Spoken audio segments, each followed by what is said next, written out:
We are talking to Tyler James, the co-publisher of Inside ND Sports, which is part of the Rivals.com network. Notre Dame is off to a 2-0 start with wins over Navy and Tennessee State, but have a little more of a bump in competition with NC State on Saturday. 12 p.m. kickoff in Raleigh, probably low 80s, maybe chance of rain, but we'll see. But I guess how are Notre Dame fans kind of looking at the game, knowing that it's a little different level of competition than the first two contests? Well, first, when you mention rain and Raleigh, I don't think Notre Dame fans are excited at all, considering what it was like the last time Notre Dame went down to NC State to play a football game. But weather aside, I think Notre Dame fans are looking forward to seeing a little bit more what this team is about. Like, I think clearly Notre Dame has dominated its two opponents so far, Tennessee State and Navy, neither being very competitive games and not really expected to be competitive games. Navy, you never really know. They can sort of give teams fits with their triple option offense, but Notre Dame did a good job. They have not given up a touchdown across two games. And so I think there's been reasons to like what Notre Dame has done against even a lower level of competition. For instance, both of those teams sort of came out with some different looks at the beginning of the game, both because it's the first game of the season for both teams, because Notre Dame played a week 0 game. But Notre Dame sort of adjusted to what those teams were doing offensively and then sort of shut them down for the rest of the game. And that was a positive development just to see that Notre Dame's defense could sort of make adjustments on the fly. But the offense has been humming. I think it's 9 first half drives have all scored touchdowns so far for Notre Dame. So I don't expect Notre Dame to cruise in that sort of manner against NC State. So this would be a better idea. It'll give Notre Dame fans a better sense of how good this team really is. Stylistically, new offensive coordinator, Sam Hartman at quarterback, the Wake Forest transfer. Do you see major differences, or is it pretty much same old, business as usual? It's not significantly different. It's different because he's back there, and so it looks different, and the execution looks crisper, and he can make a lot of the different throws that Notre Dame hasn't necessarily had a quarterback that can do that. But I don't know that necessarily what Jared Parker has been doing so far is vastly different than things Notre Dame has done in the past under previous offensive coordinator Tommy Rees. There's some small wrinkles here or there. They're going to be in 11 personnel, 12 personnel, nothing too crazy. Obviously, Notre Dame has a history of having good tight ends, and the tight ends haven't been a huge part of the passing game, but found some action in the second game of the season. Certainly, no tight end on Notre Dame's roster is as good as Michael Mayer was for Notre Dame last season. But I think that this offense is still going to rely on running the football, and that hasn't changed even with the addition of Sam Hartman, and they're going to want to try to do that again against NC State. But Sam Hartman, the biggest difference that he does is he's efficient. He's sort of calm back there. He can make plays and get you out of trouble, and then he can make throws to give your guys a chance to make plays down the field. And Notre Dame hasn't necessarily had the best wide receiver talent in guys that can make plays down the field in recent years. But you like Notre Dame's possibility of doing that because you have a quarterback that can give those guys chances to do that. It's interesting when I think back of the 3 contests that Sam Hartman had at Wake Forest against NC State. Usually the key for the Wolfpack, and again, different personnel with Demon Deacons, different style of offense, but the key was always to try to get a hand in his face, make him feel rushed in the pocket, make him feel like he has to force throws. Maybe doesn't have a cannon of an arm, but it's a little harder to make throws downfield when you're a little off balance or you're getting hit. And that was kind of like he still put up good passing numbers, but he also had 6 interceptions. And most of the games proved to be shootouts. And it's going to be interesting. Do you kind of sense that, like State has a very good defense, and I assume they'll blitz the heck out of Notre Dame. That's just the way they play. But do you kind of sense that with the running game, with the offensive line, that, Sam doesn't have to be the hero. He just has to kind of, what's the right word? I wouldn't say be a game manager, but just be efficient. Yeah, efficient and make the plays when they need him. If it's a big third down, then you're going to want your quarterback to come through for you, but you're not going to need him to move the ball down the field, and you're hopefully not going to be in a lot of third and longs because you're going to be able to gain yardage with some efficiency on first and second downs. So yeah, I mean, I would be interesting to see. I'm sort of curious, is there something that NC State knows about Sam Hartman and things that maybe he doesn't recognize in coverages? I know I watched a lot of the game from last season, and of the 3 interceptions he threw, it looked like 2 of them, and it seemed like he didn't really he sort of lost track of some of the NC State defensive backs. So I don't know if that's something NC State was doing or if he was distracted, what sort of goes into that. Notre Dame offensive coordinator Jared Parker said this week that he hasn't really talked to Sam Hartman about that game last year because he doesn't want to bring any ghosts up. that's not something he's worried about. He's just trying to figure out their game plan and make sure that he's ready to go for this game. So I'm curious to see if there's some things that NC State can do to confuse Sam Hartman. I do think Notre Dame's protection should be better than Wake Forest protection was of him. And even just the way that Wake Forest ran its play actions and its RPOs, it sort of made Sam Hartman get closer to the line of scrimmage, which I think Notre Dame feels makes him more comfortable in the pocket when he's dropped back. Like he's used to throwing with guys around him, but he's also going to have more room around him because he's not sort of operating in such a tight space that he was asked to do at Wake Forest. So I think that Notre Dame's not going to be leaning on Sam Hartman to necessarily have to win the game, but it's nice for Notre Dame to have that option to believe that he can win the game if needed. No, what's interesting for, State has both cornerbacks back that played against Sam. Aiden White is an All-American candidate and definitely an All-ACC caliber player from a year ago. Shaheem Battle, very experienced, is going to be one of those guys who has a gazillion starts by the time his career ends. Peyton Wilson, who is one of the few players that Notre Dame wanted right. High school after he decommitted from UNC. He visited both Notre Dame and NC State, but wanted to stay local. He's a very athletic, mean-spirited in a good way linebacker. All three, guys on the D line have starting experience. Davin Van is the best of them. But what made State unique is some of the quote unquote newcomers were either guys that played at other schools like nickel Robert Kennedy, or they got a lot of playing time when other guys got hurt. So it's a very experienced defense in theory, on paper. UConn didn't have a passing game. Mm-hmm. They were limited, but they ran the ball pretty solidly against State, had a 71-yard touchdown run. So that's why I'd be curious to see how much does Notre Dame end up running the ball, because from what I can tell, like Notre Dame basically is rotating 4 different backs, and some are a little quicker than others, but obviously there's one that has over 200 yards and also weighs 227 pounds. Yeah, Audric Estime is the leader of that group. He's the most physically imposing of that group. He has had some fumble problems in the past. He had a fumble in the first half of Navy that Notre Dame didn't lose. They were able to push it out of bounds, so they didn't lose the possession. But he had a few fumbles last year in what was his breakout season. And so that could be something that NC State could try to do. Obviously, I would imagine that's something they're focusing on, trying to strip him in certain opportunities because he has had some issues with that. But he's a very talented running back. He's big and bruising, but he's has some speed too. I think Pro Football Focus has him making more missed tackles, forcing more missed tackles so far in the first 2 weeks than anyone else in college football. Obviously, Notre Dame has an advantage having played 2 games where most of the teams have only played 1. But I think it's like 16 missed tackles he's forced so far. So he's done a good job of that. Obviously, NC State should be better at tackling than both Navy and Tennessee State. But yeah, there is a stable of running backs. That's what running backs coach Dylan McCullough calls the group, is the stable. They are technically 5 deep there, though. Devin Ford he got a concussion on a kick return last week. So his status is still up in the air. And he hasn't necessarily done a lot out of the backfield for Notre Dame, but they like freshman running back Jeremiah Love. He scored his first touchdown on his first carry in Notre Dame Stadium this past week.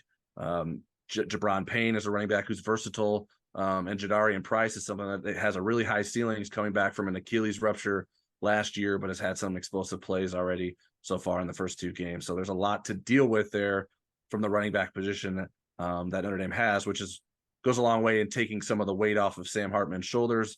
And obviously, Notre Dame's supposed to have a good offensive line. They are returning 2 offensive tackles who could be among the best in the country. Joe Alt is arguably the best in the country at left tackle, and Blake Fisher has a high ceiling as well. 2 new offensive guards that made their first 2 career starts so far. So that would be maybe the weaknesses of the offensive line that NC State may try to target.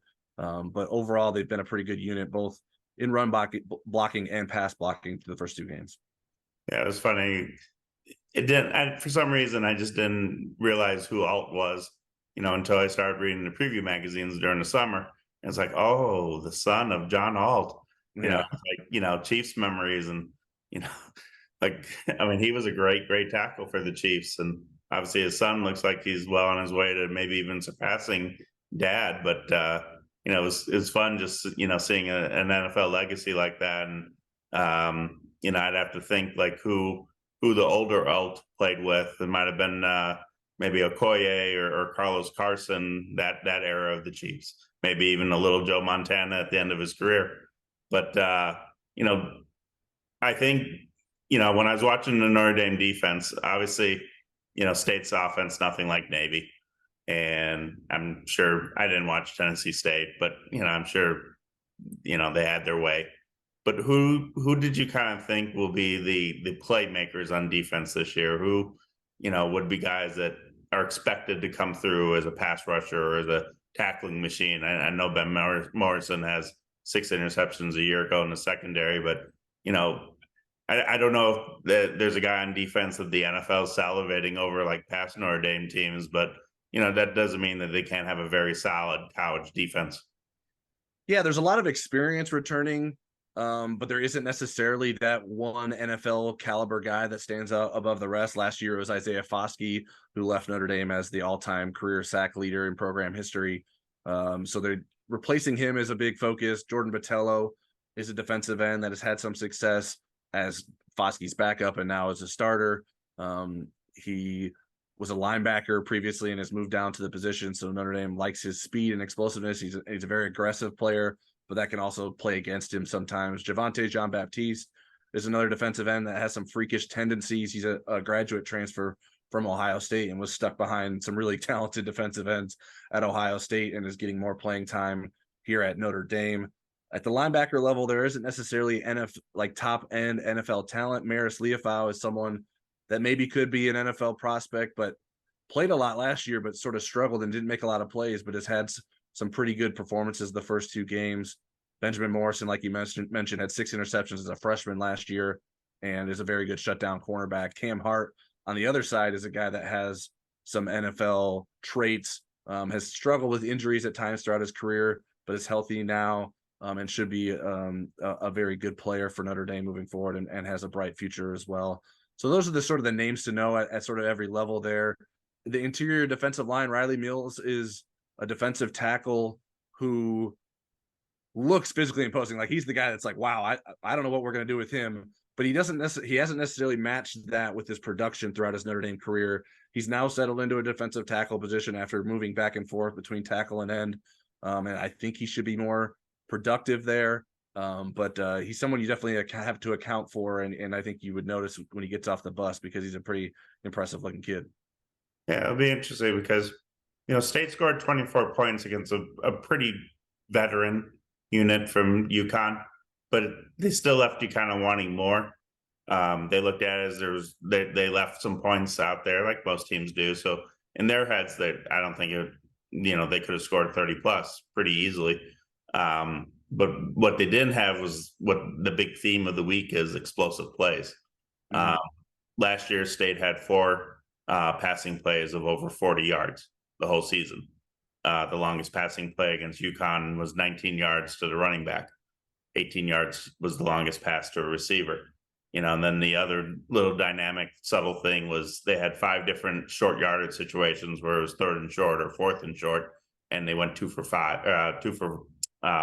They converted 2 of them out of the 5. So 3 times they ran the ball and got stuffed, and that was a cause for concern because that happened a little bit last year. What's kind of, I mean, I'm sure Notre Dame fans have been talking about Brennan Armstrong a little bit, or coaches, but is there any kind of general consensus from talking? I know you guys were able to talk to the offense coordinator and defense coordinator this week about the Wolfpack, a little bit, but what's kind of like the vibe that you're hearing about the offense? Yeah, I think obviously starts with trying to slow down Brennan Armstrong, and it's funny, like Notre Dame's history with Brennan Armstrong, his big breakout year against Virginia, he ends up getting hurt. and then doesn't play against Notre Dame. So Notre Dame missed him that year. That was when he was with Robert and I at Virginia.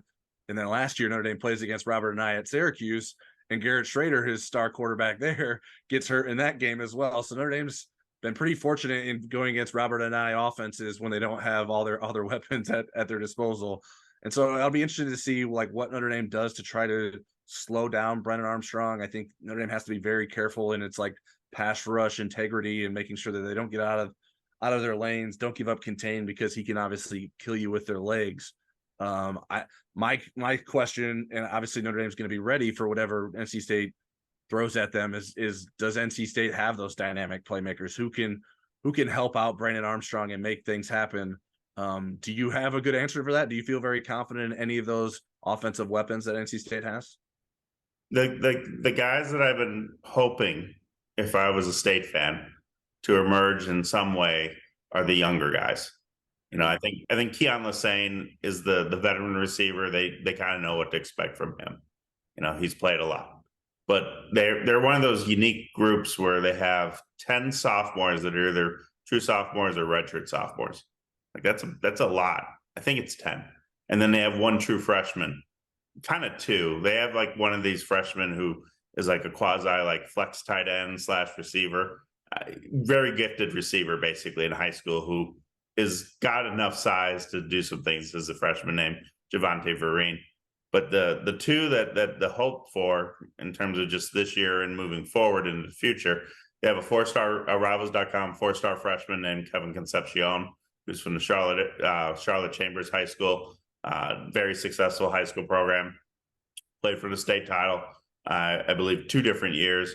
Had some injuries his senior year that kind of slowed him down some. But just one of those guys who I call a gamer. Maybe not a combine kid where he's got the greatest 40-yard dash or the greatest vertical jump in the world, but on the field he just makes plays fast. And then the other one is definitely fast, and that's a sophomore wide receiver named Terrell Timmons, who's from the Greensboro area. Basically he's the one that they'll take shots to downfield. That's pretty consistent with him. But, they added a couple of transfers, one of which did play in the opener. Very unique story. 6'5"-ish wide receiver named Bradley Rosner. He's missed 4 different seasons with injuries in college football. So he's, I think, 25, 26 years old. Did 2 years of junior college and then spent his next years at Rice. Had 2 healthy seasons at Rice. 2019 and then last year had nice numbers. One of those guys who many injuries ago was a 6'9" high jumper. Maybe he still is, but major injuries, and then the COVID year came along and that kind of affected things, and so he basically was targeted a couple times in against UConn. So it's hard to know. It's just hard to know. What kind of factor he'll be against Notre Dame, but he's 6'5", long arms, skinny, and he's the jump ball guy. So it's an interesting group. It just it's, I always say, and fans get mad at me sometimes, you are who you are until you prove you're not. Until you prove that things have evolved and how they are assessed as players. And State doesn't have guys with the proven track record. Like watching, I'm sure, I don't know how much Thomas did for Notre Dame last year. Obviously, Greathouse, who's is a freshman, but they've shown that they can make plays downfield. So that's different than what people probably thought they might do, say, in August. So they're slowly building their resume. State is slowly having their receivers build a resume. The running backs, 2 of them are typical scat backs, 5'9", 5'10". Michael Allen's listed at 5'11", 200-ish, which is a little more than what he weighed a year ago. They're solid college backs. The kind of backs that gain 500, 600 yards in a season in a rotation. Can they do more than that this year? We'll see. But what happened with Armstrong basically is that I'm trying to think about this. He basically had like around 25 or 26 passing attempts. he also had 11 times where he dropped back to pass Right. and took off and ran. Hmm. And the coaches talked a little bit this week that because he ran and got out of the pocket, he might have missed some guys downfield. Maybe that would have been the big play that we're all waiting for. Sure. In terms of it's funny. Robert Ane kind of gave a little bit of a John Tenuta flashback this week with how he handles the media. So I found it humorous, but he set the tone that he was not going to talk to us very long, and it ended up being like 2.5 minutes. And I don't know how John was when he was at Notre Dame, but I know how he was when he was at NC State. John also made it clear that he wasn't going to talk to us very long if he didn't have to. That matches what I've heard. I didn't cover Tenuta at Notre Dame. That was before my time, but that matches the stories that I've heard about him and his relationship with the media. So so State's offense is still kind of a to be determined. The offensive line, like I think fans sometimes they pick on the offensive linemen partly because they don't exactly know what they're doing, and they're easy targets in that sense. But what I've learned over the years is a lot of teams are very good at pass blocking, and then it's a little harder to also be good at run blocking, or say vice versa. So in State's case, they gave up 1 sack against UConn. It was because the running back failed to pick up the blitz. So the O-line guys technically didn't give up any sacks. Now did Armstrong take off out of the pocket because of the pass rush? Yes. But watching some of these other offensive lines across the country this past weekend, I think we all kind of figure, seeing the few that we know are not going to be good offensive lines. In State's case, it's a solid line. It's got 4 guys who have played. One of them, Notre Dame, made a late run when he was a defensive tackle in high school, named Derek Eason. He's now the NC State right guard all these years later. I think it counted like a handful of guys that Notre Dame technically offered. Porter Rooks, a receiver, was another one that had claimed an offer from Notre Dame.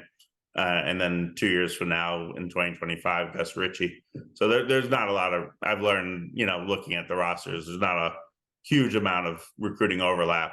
But Sullivan Asher and Sam Pendleton definitely broke the heart of the former offensive line coach at NC State when they both picked Notre Dame. But especially in terms of just special teams, anything that really popped the first 2 games, or pretty much just kind of normal?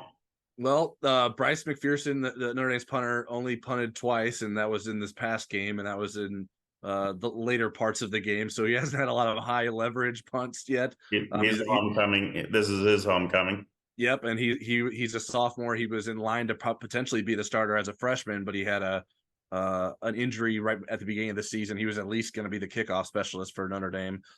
So he's green and inexperienced, but he has a major leg that Notre Dame is very excited about. So if and when Notre Dame needs to punt. I don't know if you've ever talked to him, but Metrolina Christian is not known for athletics too often. So he's much a rarity. And my guess is he did not pick that high school because he thought one day he was going to be a major punter at a big time school. Yeah, he did a little bit of everything. I think he was a track star and a wrestling star for that school as well. So he's a very interesting athlete, as someone you don't necessarily associate all those different sports with a punter. The kicker Notre Dame has, Spencer Schrader, is a transfer from USF. Yeah, he has a big leg as well. He was very impressive in preseason camp, and then goes out and misses his missed his first field goal attempt in the Navy game. So he still has to prove it.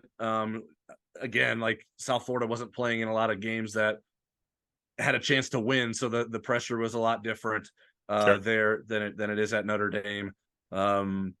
Notre Dame's return games have been fine, nothing spectacular there. Devin Ford, like I mentioned, had a concussion as a kick returner, so they'll replace him with Jadari and Price, another running back. Chris Tyree is a guy who used to be the kick returner and now is the punt returner. So there's some hope there that maybe he can be elusive. Notre Dame last year, its MO was blocking punts under former special teams coordinator Brian Mason, who was poached away by the Indianapolis Colts in the offseason. Marty Biaggi is the special teams coordinator now, who's had some success at a few different stops. So not an overwhelming special teams unit, but Marcus Freeman it definitely is adamant, like, hey, we want our starters to play special teams too. Like, we're not just running out walk-ons and backups on special teams. So I think that makes a difference for Notre Dame. And those units have been pretty reliable so far. Though also haven't had a lot of work, especially like the kick return unit. The kick return that Devin Ford got injured on was the last one that Notre Dame had during the game against Tennessee State, and that was in the first quarter. So not a lot of opportunities for some of these units, especially the punt team and the kick return team. Sure. Well, I guess where can fans be able to see your work this week? And any other questions you have that come to mind? Anything that Notre Dame fans might want to know about the Raleigh area? Well, they can find all my stuff at InsideNDSports.com. I'm at TJamesND on Twitter or X. We have an Instagram page as well at Inside ND Sports, and also a Twitter X account for the website. You can find all of our stuff there. We'll have some YouTube coverage as well over on the Inside ND Sports YouTube page. And then as for Raleigh, I've been there a few times because obviously Notre Dame plays ACC games against any number of teams, and we actually will be back for the Duke game later at the end of the month. What do you got any dramatically after Monday? Got any restaurant recommendations for myself or any other visiting Notre Dame fans? Well, if they want high end, the Angus Barn, which is about maybe 15 minutes from the stadium, very close though to the airport. Very, very close to the airport. Okay. That's you can never go wrong with an Angus Barn meal. If it's lunchtime, it's like a low key like sleeper. If it was a recruit, it would be a high 3-star, and then you get them on campus and you're like, whoa, this might be a 5-star. Joe Alt, so like a Joe Alt. That's a place called the Butcher's Market. They're all over the area, but they're known for the meats in terms of like barbecuing and whatnot, but they have sandwiches, like legit sandwiches. So it's not just a place to get food to barbecue and whatnot. Like, you want a great sandwich, great sandwiches. So that's a very nice place. To the local podcast stars in our area turned me on to that, Joe Ovius and Joe Gilio. But I think another really, if you want, it's the essence of NC State. There's a place called Emilio's that's basically near campus, probably about 6 minutes from the football stadium. It has the most NC State athletic decor that you could ever dream of. Like, it's just so amazing. It's like a walking museum, basically. So I'm sure, even though it's the NC State place, I'm sure out of state people would just get a kick out of it. Sure. It's one of those places that every college town should have, basically. But the Italian food is also very good, so you can't go wrong there. But like I said, hopefully the weather is good, though. Whenever there's rain in the forecast, we always get asked the fun questions of, are you practicing with a wet ball? Because coaches like to do that kind of silly stuff. Yeah. But we'll see how it goes. And I appreciate taking some time, and safe travels. Absolutely. Thanks a lot, JC.